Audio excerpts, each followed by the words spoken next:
What's going on, guys? JSGC here, and we are here for another Manchester City video. Today we're going to be analysing Manchester City's performance this season so far. So before we do crack on with this video, make sure, like always, if you are enjoying the content, do subscribe to my channel. Also, don't forget social media links, Twitter, Instagram, TikTok. They're all in the description. Email also in the description too if you want to hit me up for any sponsorships for any videos or any general business inquiries.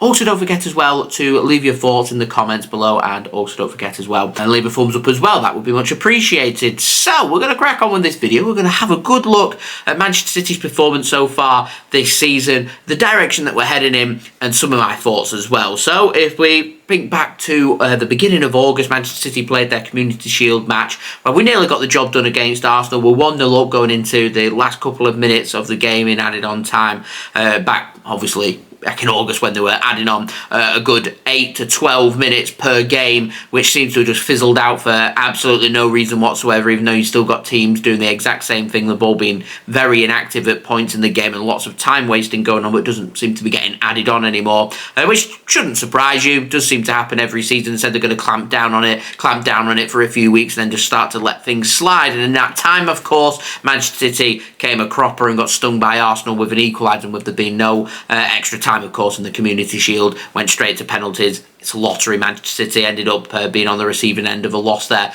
and not winning the Community Shield, and Arsenal winning their first trophy of the season, which I'm not going to score Manchester City's season down for that. It's a Community Shield, quite frankly, it's just not that important. Instead, what is important is Manchester City in the Premier League, and throughout August we played 3 Premier League games. Burnley away 3-0, Newcastle at home 1-0, Sheffield United away 2-1 as well. Good performance against Burnley.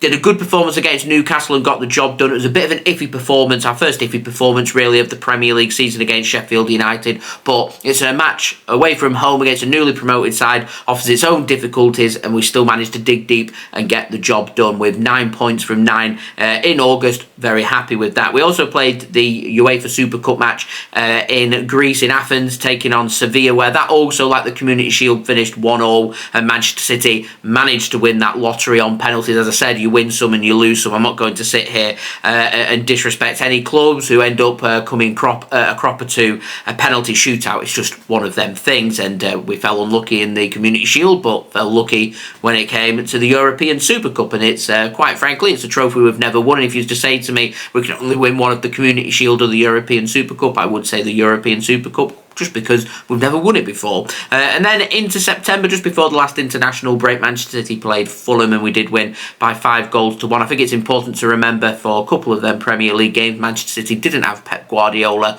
against Sheffield United away from home and Fulham at home, as Pep Guardiola had an operation on his back and was recovering in Barcelona. So no harm done. 4 matches in the Premier League, 4 wins. We won the European Super Cup. Everything's fine and dandy. We come back after the international break. We beat West Ham away from home 3-1, in my opinion, the best away result we've had so far this season in the Premier League, and we went behind in that game. It wasn't a clean performance by Manchester City, but again, like we had against Sheffield United, it was enough to get the job done, and Manchester City was showing why we're Premier League champions, and we know how to dig deep to get that job done. We follow that up with a Champions League match against Red Star, where again we go behind, but we come back to win by 3-1 with 3 second-half goals, and again doing enough to get the win without having to play too well or get out of second gear. And then Nottingham Forest again didn't have to play particularly well. Couple of early goals, game done and dusted. We win by 2-0. And then pivotal, the most important thing that we've had happen to us in a game this season is that red card to Rodri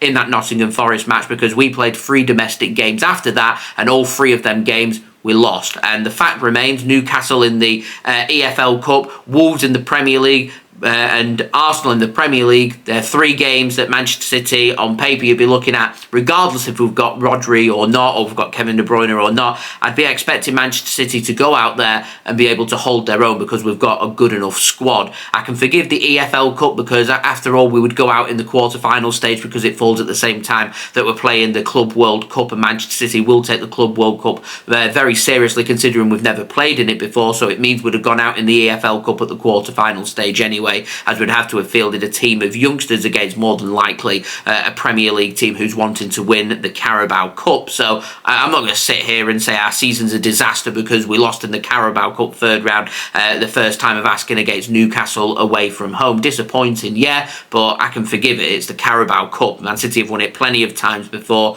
and quite frankly, focus seems to be elsewhere, and so that digs away at one of them games that Rodri was suspended for. And then we followed that up with a Premier League match against Wolves, and all of a sudden Man City lose their first match of the season, and we lose our first match of the Premier League. And confidence from that Newcastle game, even though it's a match that didn't hold that much importance to City, seems to have just caused a little bit of a knock-on effect. Confidence to drop, and all of a sudden City just don't look like the same team with and without Rodri. When we have Rodri, we look like a better team. Everyone keeps speaking about Manchester City creating opportunities and missing Kevin De Bruyne, and De Bruyne is a massive loss to Manchester City. Don't get me wrong, he's a huge loss. It's a season-defying loss. We get him back not until January, February time. It's a long time to go without one of our best creative players. However, we've got a good enough squad to grind out results, to go to Wolves away and beat them, to go to Arsenal away and be able to pick up points. But not having Rodri as well just makes it that much more difficult. And you can see from our match against Leipzig,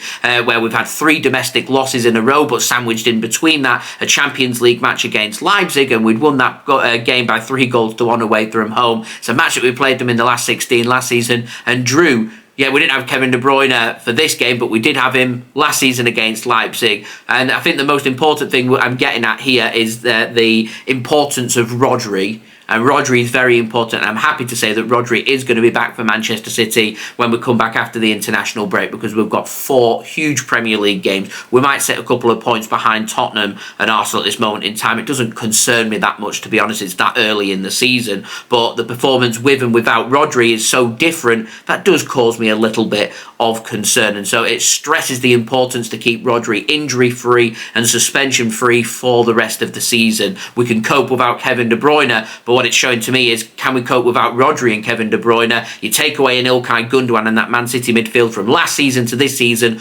looks a lot different. And that's why Man City had a lot of success and we looked so good last season, because our midfield that we played, for example, against Arsenal at home back at the end of April was far superior to what our midfield was in that away match against Arsenal. We still managed to nearly grind out a 0-0, and a 0-0 would have been a good result for Manchester City. But it's deflected goal. It happens. Situations like that happen. We need to dig deep. As I said, 4 massive Premier League games. Brighton at home, Manchester United away, Bournemouth at home, Chelsea away. They are not easy games. We've got young boys twice, both away and at home as well, sandwiched in between them as well. Manchester City need to make sure they come out with 4 wins from our next 4 Premier League games. And I think if we can do that, I am very, very confident that we will not only sit top of the Premier League by November, but also will go on to win the Premier League as well. I mean, it's important now that Manchester City keep that confidence and we can focus on our next game, and that's the only thing that matters now, and that's a match against Brighton at home, which won't be easy. Is it a disaster for Manchester City? Absolutely not. Could it have been better?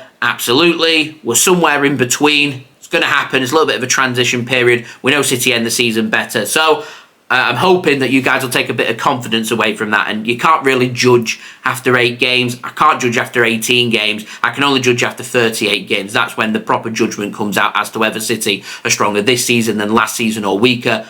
That remains to be seen. So there we go. That has been the video. I hope you enjoyed the video. If you did enjoy this video, subscribe. Also, don't forget social media links. They're in the description as well. Go and follow me on my Twitter, Instagram, and TikTok. Also, don't forget to leave a thumbs up. 100 likes is the aim. And also, don't forget as well to leave your thoughts in the comments below. And I will see you all again real soon for the next Manchester City video. Hopefully, City, fingers crossed, can stay injury-free throughout the rest of the international break. We'll have more transfer videos to come for you guys to enjoy as well. So stay tuned for that. I've been JSGC. Peace. Ciao for now.